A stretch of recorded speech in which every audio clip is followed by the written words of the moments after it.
এখনকার তরুণরা সোশ্যাল মিডিয়ায় অতিমাত্রায় সময় ব্যয় করছে, যা তাদের পড়াশোনা ও নৈতিকতার উপর নেতিবাচক প্রভাব ফেলছে।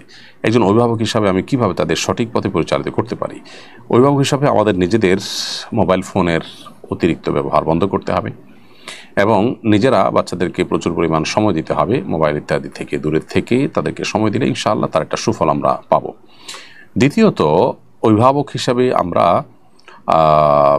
সোশ্যাল মিডিয়াতে বিচরণ করা সন্তানদেরকে সেখান থেকে সরিয়ে আনার জন্য তাদের উপযোগী খেলাধুলার পরিবেশ, ফিজিক্যাল এক্সারসাইজের জায়গা তাদেরকে দিতে হবে, বিকল্প বিনোদনের ব্যবস্থা তাদের জন্য করতে হবে এবং সেই সমস্ত পরিবারের ছেলে মেয়ে এবং সে সমস্ত শিক্ষা প্রতিষ্ঠান ইত্যাদি অ্যাভয়েড করতে হবে যেগুলোতে আসলে এই ধরনের ডিভাইসের ছড়াছড়ি বাচ্চাদের মধ্যে ব্যবহারের ব্যাপক প্রচলন আছে, কারণ পরিবেশ দ্বারা বাচ্চারা অনেক বেশি প্রভাবিত হয়।